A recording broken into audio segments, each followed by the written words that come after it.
গল্প প্রেতের সাথে এক রাত্রি। চাকরির প্রয়োজনে আমাকে ঘুরে বেড়াতে হতো ভবঘুরের মতো। আজ এখানে তো কাল সেখানে। আমার এই ঘুরে বেড়ানোটা কখনো পরিকল্পনা মাফিক, কখনো বা হতো হঠাৎ। বাবা বলতেন, যেমন তোমার চরিত্র চাকরিটা তুমি ঠিক তেমনই পেয়েছো। ঘুরে বেড়াতে ভালোবাসি, তাই কোনো নতুন জায়গায় যাওয়ার সুযোগ হলে তৎক্ষণাৎ সেখানে ঘুরে আসার একটা পরিকল্পনা করে ফেলি। কখনো বা ভ্রমণ পিপাসু মনের প্রয়োজনে কাজও বানিয়ে নিই যত্রতত্র ঘুরে বেড়ানোর। কিন্তু হঠাৎ কোথাও বেরিয়ে পড়ার ক্ষেত্রে প্রস্তুতির খামতি থেকেই যায়, ফলে কিছু ঝুঁকিও থাকে অনেক সময়। আমি সেই একটু আধটু ঝুঁকি অবলীলায় নিয়ে ফেলি। তেমনই একবার মনে হলো নিশিতিপুর জায়গাটা দেখে আসা দরকার। নামটাতেই কেমন একটা বেশ গা ছমছম ভাব। আমাদের এক কলিগের বাড়ি নিশিতিপুরে। তার সঙ্গে যোগাযোগ করে জানালাম আমার ইচ্ছের কথা। সে তো শুনে আনন্দে আত্মহারা। আমি কারো বাড়িতে থাকা পছন্দ করি না। ওর সাথে কথা বলে জানতে পারলাম ওখানে থাকবার মতো একটাই হোটেল আছে। আমি পৌঁছবার দিনক্ষণ ওকে জানিয়ে দিলে ও আমার জন্য একটা রুম বুক করে রাখবে।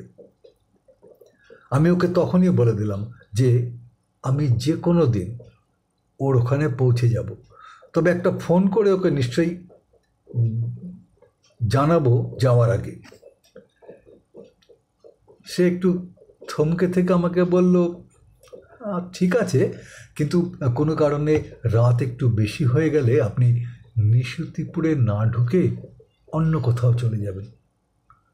তারপর কি মনে করে হেসে বলল, গ্রামের নাম নিশিতিপুর তো, তাই রাত বেশি হয়ে গেলে জায়গাটি এড়িয়ে চলাই ভালো। আমি একবার কাজে গিয়েছি বর্ধমানে। আমার সেখানে 3 দিন কাজ করে ফিরে আসার কথা কলকাতায়। দ্বিতীয় দিন সকালে মনে হলো একটা দিন নিশিতিপুরে কাটিয়ে কলকাতায় ফিরব। বর্ধমান থেকে বাসে কলকাতায় যাওয়ার পথে পড়ে এই নিশিতিপুর। তখন যদিও ফোন তেমনভাবে কারো বাড়িতেই নেই, কিন্তু আমাদের নিশিতিপুরের ছেলেটির বাড়িতে ফোন ছিল। ভাবলাম নিশিতিপুর হোটেলে পৌঁছে ওকে একটা ফোন করে দেব। সেদিন সন্ধ্যের পর একটা বাস ধরে বেরিয়ে পড়লাম নিশিতিপুরের উদ্দেশ্যে। রাত 8টার মধ্যে আমার পৌঁছে যাওয়ার কথা। দুপাশে দিগন্ত বিস্তৃত ধান ক্ষেতের মাঝখান দিয়ে মসৃণ রাস্তা। বাস ছুটে চলেছে দ্রুত গতিতে। বাইরে মিশ কালো অন্ধকার। অনেক দূরে কোথাও কখনো ছোট ছোট গ্রামের একটু আধটু আলো দেখা যাচ্ছে। হঠাৎ ঝড় উঠল তুমুল। ঝড়ের সে কি দাপট! চারিপাশ ফাঁকা হওয়ায় বাতাস সাঁই সাঁই শব্দে আছড়ে পড়ছে আমাদের বাসের ওপর। বাসটিকে যেন উল্টে ফেলে দেবে। ঝড়ের গতিকে সামাল দিতে বাস চলেছে ধীর গতিতে। দুর্ঘটনা এড়াতে কোথাও বা দাঁড়িয়ে যাচ্ছে বাস। এরই মধ্যে বাসের টায়ার গেল ফেটে। অন্ধকার ঘুটঘুটে রাস্তার ধারে বাস দাঁড়িয়ে গেল। কেউ যে নেমে গিয়ে টায়ার বদল করে দেবে তারও কোনো উপায় নেই। বাইরে তুমুল বৃষ্টি, তার উপর ঝড়ের ওই দাপট। কড়াত কড়াত শব্দে বাজ পড়ে চলেছে অবিরাম। আর সেই আলোর ঝলকানিতে দেখা যাচ্ছে বাইরের ঝড় বৃষ্টির তাণ্ডব। এক একটা বাজ পড়ছে আর বাস যাত্রীরা চোখ বুজে ভগবানের নাম জপ করছেন। একটা বাজ যদি বাসের উপরে পড়ে তো সব যাত্রী একসঙ্গে শেষ। মনে মনে ভাবছি অ্যাডভেঞ্চার ভালোবাসি, তাই বোধহয় এত কিছু। আরও কত কিছু যে কপালে আছে কে জানে। একসময় ঝড়ের গতি কমল, বৃষ্টিও গেল থেমে। কুচকুচে কালো আকাশে কিছু তারা ঝলমলিয়ে উঁকি দিল। আমরা কি অবস্থায় আছি তা দেখার জন্য। স্বস্তির নিঃশ্বাস ফেলে দুর্যোগের রাতে যাত্রীরা সবাই মিলে সাহায্য করলাম। বাস আবার চলতে শুরু করলো। জাতীয় সড়ক ছেড়ে এবার নিশিতিপুরে ঢুকে পড়ল আমাদের গাড়ি। সেখানে রাস্তা বেশ খারাপ। বাস চলেছে যেন খরস্রোতা নদীতে, নৌকো চলছে, নৌকো দুলছে এপাশ থেকে ওপাশে। ঝড়ের তাণ্ডবে কোথাও গাছ উৎপাটিত হয়ে পড়ে আছে রাস্তার ওপর, ইলেকট্রিকের তার ছিঁড়ে গিয়েছে জায়গায় জায়গায়। সমস্ত নিশুতিপুর ডুবে আছে গড় অন্ধকারে, কোথাও আলোর চিহ্ন মাত্র নেই। ঝড় ততক্ষণে সম্পূর্ণ থেমে গেছে, কিন্তু অন্ধকার এতটাই গাঢ় যে কোথাও কিছু দেখা যাচ্ছে না। আমি এবার একটু বিপদে পড়লাম, কারণ আমার হোটেল বুক করা নেই, এমনকি আমি কোনো হোটেলের নাম পর্যন্ত জানি না। বাস নিশুতিপুরে ঢুকে পড়লেও আমি কোন স্টপেজে নামবো কিছুই বুঝতে পারছি না। আমার পাশের সিটে বসে থাকা কিশোর ছেলেটি চেন্নাইয়ে থাকে, ছাত্র, অনেক দিন পরে বাড়ি ফিরছে। সেই ছেলেটিকে জিজ্ঞেস করলাম ও যদি আমাকে কোনো হোটেলের কথা বলতে পারে। সে আমাকে সামনের স্টপেজেই নেমে যেতে বলল, ওখানেই একটা হোটেল আছে। আমার বেশি ভাববার মতো আর কোনো সুযোগ ছিল না। আমি নাবার আগেই কন্ডাক্টরকে জিজ্ঞেস করলাম হোটেলটার কথা। কন্ডাক্টর এক ভয়াল দৃষ্টিতে চেয়ে থেকে আমাকে নামিয়ে দিল ওখানেই।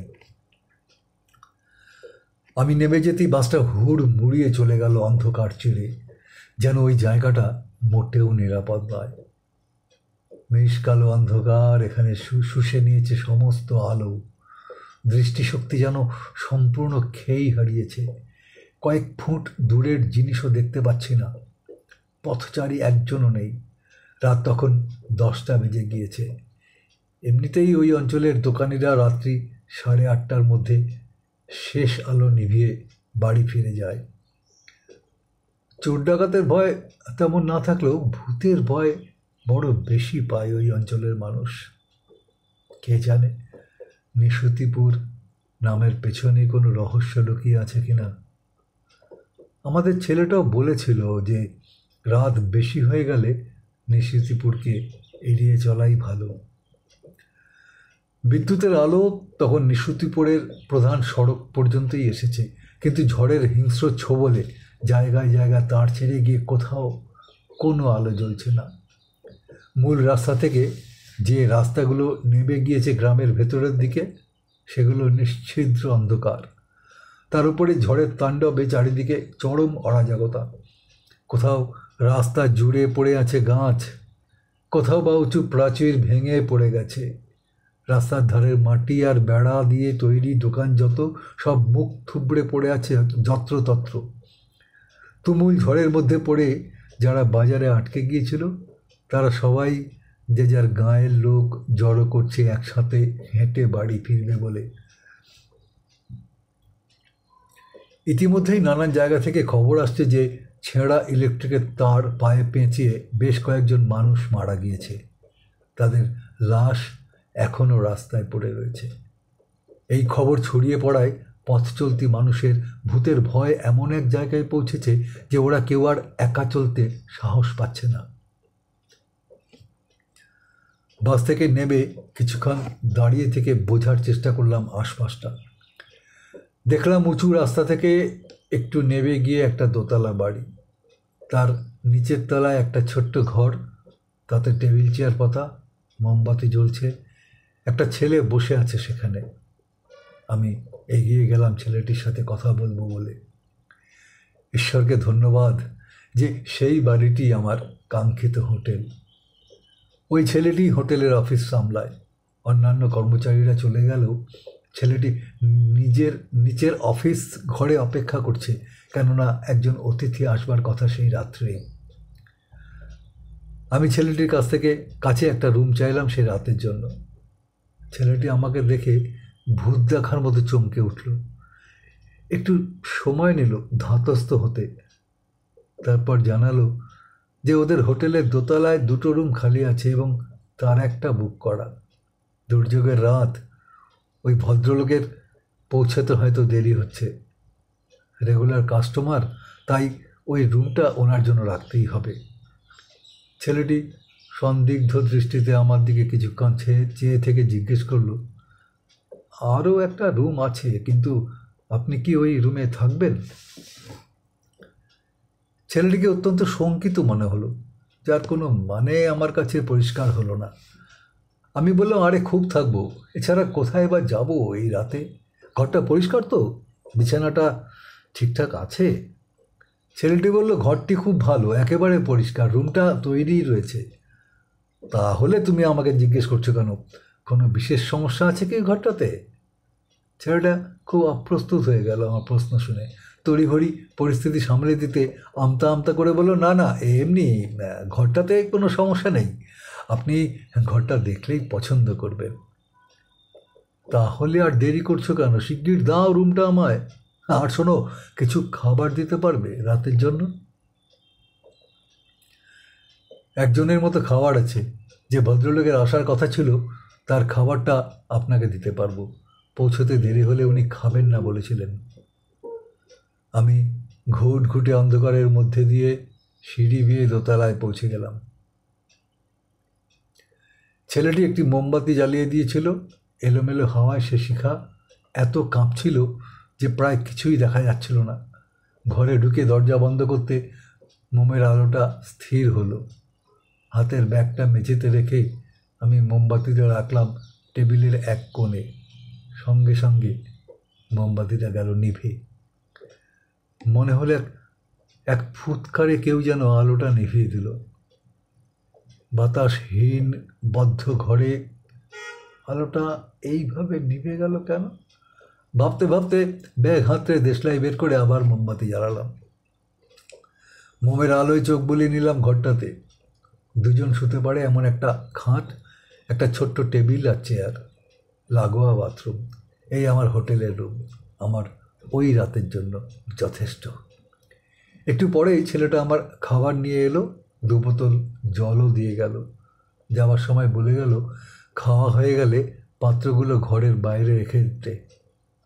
ছেলেটি এও বলল যে ওরা রাত্রে কেউ এখানে থাকে না, আবার কাল সকালে ওর সঙ্গে দেখা হবে। আমি ধন্যবাদ দিয়ে দরজা বন্ধ করলাম। আমার ঘরে রাস্তার দিকে বারান্দায় যাওয়ার জন্য একটা দরজা, আর তার পাশে একটা বড় জানালা। সেই বারান্দা পাশের ঘরের শেষ পর্যন্ত বিস্তৃত। আমি খাটে শুয়ে জানালার বাইরের আকাশ দেখা যায়। বারান্দায় গিয়ে দেখলাম চারিদিকে নিগুড় অন্ধকার, কোথাও একটুও আলো দেখা যাচ্ছে না, যেন এক মৃত নগরী। কোথাও কোনো রকম শব্দ ভেসে আসছে না কোথা থেকে। কুকুরেরাও যেন কোনো এক অশুভ ইশারায় ডাকা বন্ধ করে নিরাপদ আশ্রয় নিয়েছে। খোলা আকাশের নিচে দাঁড়িয়ে থেকেও আমার দম বন্ধ হয়ে আসছিল। কেমন যেন একটা অস্বস্তি আমার শরীরটাকে ভারী করে তুলছিল। দ্রুত ঘরে ঢুকে দরজা বন্ধ করলাম। চটপট খাওয়া শেষ করতেই ক্লান্ত শরীরে ঘুম এলো। বাইরে একলা নিশুতি রাত। খুব ক্লান্ত, তাই কখন যে ঘুমিয়ে পড়েছি টেরও পাইনি। কি একটা শব্দে আমার ঘুম ভাঙলো, মনে হলো কেউ যেন আমার দরজায় টোকা মারল। আমি কান খাড়া করলাম। হ্যাঁ, আবার কেউ 2বার কড়া নাড়ল আমার দরজার। কিছুক্ষণ ঘুমের ফলে আমি তখন অনেকটাই চাঙ্গা। পারিপার্শ্বিক পরিস্থিতি, ঝড়ের রাত, বিদ্যুৎ চলে যাওয়া, সমস্ত কিছু তখন আমার মাথা থেকে বেরিয়ে গিয়েছে। স্বাভাবিক বোধ তাড়িত হয়ে আমি উঠে পড়লাম। আবার একটা হালকা শব্দ আমার দরজায়। ভাবলাম কেউ হয়তো বিপদে পড়ে আমায় ডাকছে। একটা মোমবাতি জ্বালিয়ে দরজা খুললাম। দেখি এক ভদ্রলোক দরজার বাইরে দাঁড়িয়ে, হাতে একটা ব্রিফকেস, সম্পূর্ণ শরীরটা কাদায় মাখামাখি, চোখ দুটো কঠোরাগত, যেন বহু চলার ক্লান্তি। ভদ্রলোক এক হাত দিয়ে ঢেকে মোমের আলো থেকে নিজেকে আড়াল করছে। আমার মনে হলো পাশের ঘরে যার আসার কথা ছিল তিনিই হবেন। আমি জিজ্ঞেস করলাম, আপনারই কি পাশের রুমটায় আসবার কথা ছিল? উনি ভাঙা ভাঙা কণ্ঠে উত্তর দিলেন, হ্যাঁ, আমাকে একটু খাবার জল দিতে পারেন? আমার কাছে অতিরিক্ত একটা জলের বোতল ছিল। আমি ভদ্রলোককে বোতলটি দিয়ে বললাম, আপনি বোতলটা আপনার কাছেই রেখে দিন। আমাকে ধন্যবাদ দিয়ে ভদ্রলোক চলে গেলেন। আমি দরজা বন্ধ করে শুয়ে পড়লাম। কিন্তু ঘুম আর কিছুতেই আসছে না। রাতটা বেশ গুমোট, তার উপর কাঁচা মাছের একটা উৎকট আষ্টে গন্ধ যে কোথা থেকে এসে ঢুকে গেল, কিছুতেই আর ঘর থেকে বেরোচ্ছে না। বিদ্যুৎ না থাকায় ফ্যান চলছে না। জানালাটা যদিও হাট করে খোলা, তবুও ঘরের ভেতরে দম বন্ধ অবস্থা। অন্ধকারটা যেন বুকের উপরে পাথরের মতো চেপে বসেছে। বাইরের কালো আকাশে চাঁদ নেই, হয়তো অমাবস্যা হবে। তারারা মৃদু আলো জেলে রেখেছে ঠিকই, কিন্তু তা যেন কেবল অশরীরীদের জন্য। শুয়ে আছি চোখ বন্ধ করে, কখনো ঘুমোচ্ছি, কখনো বা তাকিয়ে আছি চোখ বড় করে। হঠাৎ একটা খিলখিল হাসিতে ঘুম ভেঙে গেল। ছ্যাঁত করে উঠল বুকের ভেতরটা। শুয়ে থেকে জানালা দিয়ে দেখলাম বাইরের বারান্দায় একটি তরুণ দম্পতি খুব হাসি ঠাট্টা করছে। আমি ওদের পেছনটা দেখতে পাচ্ছি। হাসি ঠাট্টার মাঝে কখনো ওরা বারান্দার সরু রেলিংয়ের ওপরে গিয়ে বসে পড়ছে বাইরের দিকে পা ঝুলিয়ে। ওদের ওইভাবে বসতে দেখে বিছানায় শুয়ে থেকেও আমার পায়ের নিচের থেকে যেন মাটি সরে গেল। একটু রাগও হলো ওদের ওপর। এতটা বাড়াবাড়ি বোধহয় ওদের ঠিক হচ্ছে না। দুর্যোগের এই রাতে দোতলা থেকে পড়ে গেলে একটা কঠিন অবস্থার সৃষ্টি হবে। ঝড় বিধ্বস্ত রাতে একটা গাড়িও পাওয়া যাবে না হাসপাতালে নিয়ে যাওয়ার জন্য। আবার ভাবলাম, দোতলার বারান্দা তো, এমন কি আর উঁচু? গরমে ঘুম হচ্ছে না, নিজেরা একটু হালকা আনন্দ করছে। আমার দরজায় খুব জোরে কড়া নাড়ার শব্দে ঘুম ভাঙল। বাইরে রোদ ঝলমল সকাল। লাফ দিয়ে উঠে দরজা খুললাম। দেখি হোটেলের সেই ছেলেটা ভয়ার্ত চেহারা নিয়ে দাঁড়িয়ে। শুনলাম বাইরে বেশ কিছু মানুষের নিচু স্বরে কথাবার্তা। জিজ্ঞেস করলাম কি হয়েছে। ছেলেটি বলল, কাল রাতে যে ভদ্রলোকের হোটেলে আসার কথা ছিল, সেই ভদ্রলোকের লাশ পাওয়া গেছে রাস্তার ধারে। পায়ে ইলেকট্রিকের তার পেঁচিয়ে মারা গেছেন কাল রাতে। আমি বাক রুদ্ধ হয়ে গেলাম। আমার শরীরটা হিম হয়ে গেল। কিন্তু মনের ভ্রম কিনা নিশ্চিত করতে দুবার ঢোক গিলে ছেলেটাকে জিজ্ঞেস করলাম, ওই লাশটা এখন কোথায়? ওই জবাব দিল, কাছেই, রাস্তার ধারে পড়ে আছে, সবাই পুলিশের জন্য অপেক্ষা করছে। আমার গলা শুকিয়ে কাঠ। বললাম, চলো, আমাকে দেখাবে? আমি দ্রুত জামা কাপড় বদলে নিয়ে বেরিয়ে পড়লাম ছেলেটির সঙ্গে। রাস্তার ধারে পৌঁছে দেখি কাঁদায় মাখামাখি অবস্থায় চিত হয়ে পড়ে আছে সেই ভদ্রলোক। ওই একই শার্ট আর প্যান্ট পরা, ঠিক যেমনটি আমার কাছে এসেছিলেন কাল রাতে। আমার পায়ের নিচের মাটি দুলে উঠল, শিরদাঁড়ায় কাঁপ ধরল। আমি ভয় পেয়ে ছেলেটিকে ধরে ফেললাম শক্ত হাতে। হোটেলে ফিরে ছেলেটিকে ঠিকানা দিয়ে পাঠালাম আমার সেই কলিগের বাড়ি। খবর পেয়েও তৎক্ষণাৎ চলে এলো হোটেলে আমার সাথে দেখা করতে। আমি ততক্ষণে তৈরি হয়ে দরজা হাট করে খুলে বসে আছি হোটেলে আমার ঘরে। আষ্টে গন্ধটা আর পাওয়া যাচ্ছে না। দূর থেকে আমাকে দেখতে পেয়ে ছেলেটা চেঁচিয়ে উঠল, আপনি আপনি আর হোটেল পেলেন না? এখানেই উঠতে হলো, তাও আবার এই ঘরে? চলুন চলুন, এক্ষুনি ছেড়ে দেবেন এই হোটেল। বলে সে আমার ব্যাগ উঠিয়ে রওনা দিল। আমি ওর পেছন পেছন বেরিয়ে পড়লাম। রিসেপশনে হোটেলে পয়সা চুকিয়ে দিয়ে বেরিয়ে পড়ব কাজে, এবং সেখান থেকে ফিরে যাব কলকাতায়। হোটেলে পয়সা দেওয়ার ফাঁকে আমি পাশের রুমের ওই তরুণ দম্পতিকে বলে দিও একটু সাবধানে থাকতে। কাল মাঝরাতে ওরা যা করছিল, দুজনে বারান্দার রেলিংয়ের ওপরে পা ঝুলিয়ে বসে জমিয়ে আড্ডা দিয়ে চলেছে। কখনো পড়ে গেল তো তোমাদেরই সমস্যা হবে। আমার কথা শুনে ওখানে উপস্থিত সকলে এই ওর মুখের দিকে দেখতে লাগলো। হোটেলের ছেলেটা সন্দিগ্ধ ফ্যাকাশে মুখে আমাকে জিজ্ঞেস করলো, কোন তরুণ দম্পতি? এই হোটেলে তো কেউই নেই, আপনি কাদের কথা বলছেন? কিন্তু আমি যে দেখলাম, একবার মনে হলো মেয়েটি আমার ঘরের জানালা দিয়ে বেরিয়ে গেল বারান্দায়। আমি ভাবলাম আমার মনের ভ্রম, মেয়েটি হয়তো পাশের ঘরের হবে। দাঁড়িয়ে দাঁড়িয়ে আমার কথা শুনছিল হোটেলের ছেলেটি। ধপ করে বসে পড়ল চেয়ারে। ভয়ে তার মুখ দিয়ে একটা শব্দ বেরোলো না। আমাদের ছেলেটি সজোরে বলে উঠল, আপনি ভূত দেখেছেন? ভূত! দুদিন আগে আপনার ঘরে এক যুবক যুবতী গলায় দড়ি দিয়ে আত্মহত্যা করেছিল। পরশুদিন সকালে দরজা ভেঙে তাদের দেহ ওই ঘর থেকে বের করেছে পুলিশ। আপনি সেই ঘরেই ছিলেন কাল সারা রাত। আপনি যে এখনো বেঁচে আছেন, আপনার কপাল ভালো। আমি চুপ করে গেলাম, বসে পড়লাম কাছের সোফাতে। কিন্তু আমি যে স্পষ্ট দেখলাম ওদেরকে। অনেকগুলো প্রশ্ন মনের মধ্যে ঘুরপাক খেতে লাগলো। রাতের ওই ভদ্রলোকের আমার কাছে জল চাইতে আসার কথা আর কাউকে বললাম না। একটা রাত আমার কেটে গেল এইভাবেই, অশরীরীদের সাথেই।